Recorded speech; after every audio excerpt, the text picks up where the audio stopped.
గౌరవ PC Ghosh commission పైన హరీష్ రావు గారు తెగ భుజాలు తడుముకుంటున్నాడు. హరీష్ రావు గారు ముందు మీరు తెలుసుకోవాల్సింది, అది జ్యుడిషియల్ కమిషన్, అది గౌరవ ముఖ్యమంత్రి రేవంత్ రెడ్డి గారి, గౌరవ మంత్రులు శ్రీ ఉత్తమ్ కుమార్ రెడ్డి గారి రిపోర్టు కాదు. అది ముందు వాస్తవాలు తెలుసుకో అంటున్నా. పీసీ ఘోష్ గారు సుప్రీంకోర్టు మాజీ న్యాయమూర్తి, మచ్చలేని మనిషి. ఆయన పైన విమర్శలు చేస్తే, ఆయన అనుమానిస్తే ఆకాశం పైన ఉమ్ము వేసినట్టే అన్నమాట సందర్భంగా చెబుతూ, మీకు జ్యుడిషియల్ కమిషన్ అంటే లెక్కలేదు, ఎన్డిఎస్ఏ అంటే గౌరవం లేదు. అసలు మీకు వ్యవస్థలపైనే నమ్మకం లేనటువంటి సందర్భంలో 16 మాసాలు ఈ కమిషన్ పీసీ ఘోష్ గారు మిమ్మల్ని విచారించి, మీ మామగారిని మాజీ ముఖ్యమంత్రి కేసీఆర్ని విచారించి, అనేక మందిని ఐఏఎస్లను, అనేక మంది ఇంజనీర్లతోని విచారణ జరిపి 665 పేజీల నివేదిక ఇస్తే, తెలంగాణ భవన్లో గొంతెంతుకొని అరుస్తున్నాడు, గొంతు చించుకొని. తెలంగాణ భవన్లో వాళ్ళ పార్టీ ఆఫీసులో గొంతు చించుకొని అరుస్తున్నాడు. కానీ మేడిగడ్డ ఎందుకు కూలిపోయిందో చెప్పడం లేదు. అదే కూలిపోయిన మేడిగడ్డ అట్లనే ఉంటే ఎందుకు రిజర్వాయర్లు నింపుతలేమంటారు. పసలేని ఆరోపణలు, అర్థం లేని ఆరోపణలు.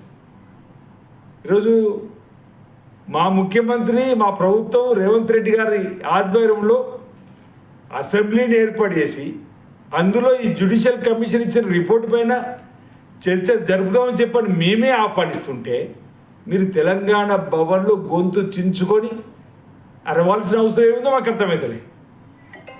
మీరు ప్రతిపక్ష నాయకుడు, మీ మామగారు కేసీఆర్ తీసుకొని చర్చలో పాల్గొనండి. ఎందుకు మేడిగడ్డ కూలిపోయింది, ఎందుకు తమ్మిడేట నుంచి కింది తీసుకురావాల్సి వచ్చింది అనేటువంటి మాటలు ఆ రోజు చర్చలు ఇప్పటికే ప్రజలకు వెళ్ళిపోయింది. ఈరోజు జాతీయ స్థాయిలో కూడా కాళేశ్వరం కమిషన్ కోసమే నిర్మాణం చేశారు. కాళేశ్వరం కామధేనుగా మార్చుకున్నారు బీఆర్ఎస్ పార్టీ అని, ఏటీఎంగా మారిందనేటువంటి ఆనాటి కాంగ్రెస్ పార్టీ ఆరోపణలు నేడు నిజమేనే చెప్పని అనుకుంటున్న సందర్భంలో ఈరోజు పీసీ ఘోష్ గారి కమిషన్ జ్యుడిషియల్ రిపోర్ట్లో కేసీఆర్ గారు, మీది హరీష్ రావు గారు, మీ పాపం ఈరోజు ఈటల రాజేందర్ గారి నిర్లక్ష్యం కళ్ళకు కట్టినట్టుగా కనిపిస్తున్నటువంటి సందర్భంలో ఈ విధంగా ఊకదప్పుడు ఉపన్యాసాలు ఇచ్చి భుజాలు దడుపుకునేటువంటి కార్యక్రమం చేయడం సమంజసం కాదు. తెలంగాణ యావత్ సమాజం అంతా కూడా ఈరోజు తప్పుపడుతున్న వేళ, వేళ్ళన్నీ ఒకే వైపు చూపిస్తున్న వేళ, జరిగిన పొరపాటుకు చింతించి క్షమాపణ చెప్తారని చెప్పని కోరుతున్నాం. మేము మొదటి నుంచి కూడా ఈరోజు మేడిగడ్డ కూలి నాటి నుంచి కూడా ఈరోజు కూడా ప్రజాధనం దుర్వినియోగం చెప్పని చింత లేదు. అరే మేడిగడ్డ కూలిపోయి మా ఆయంలో నిర్మాణమైంది, మా ఆయంలో కూలిపోయింది అనేటువంటి ఆలోచన లేదు, బాధ లేదు.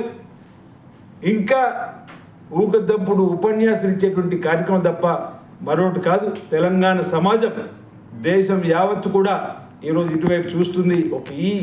ఈ అంశమే కాదు, మీ అయ్యంలో అనేక అనేక అనేక అంశాలపైన అవినీతి అక్రమం జరిగినాయి. వాటన్నిటిపైన జరిగినటువంటి రిపోర్ట్స్ను ప్రజల ముందు ఉంచుతాం. ప్రజల న్యాయ నిర్ణేతలు చెప్పని సందర్భంగా తెలియజేస్తూ, ఈరోజు ఇప్పటివరకు ప్రతిపక్ష నేతగా ఉన్నటువంటి ఈ నా మెదడంతా రంగరించి కాలేజీ నిర్మాణం చేసినని చెప్పని కూలిన కాళేశ్వరం బాధ్యులైనటువంటి మీరు, మీ మామగారు అసెంబ్లీలో చర్చలు చెప్పండి. ఏం చెప్తారో తెలంగాణ సమాజం వింటది. రాబో రోజుల్లో తెలంగాణ పరిరక్షణే ధ్యేయంగా గౌరవ ముఖ్యమంత్రి రేవంత్ రెడ్డి గారి నాయకత్వంలో మేము ముందుకు పోతాం. ఈ సందర్భంగా తెలియజేస్తా ఉన్నాను.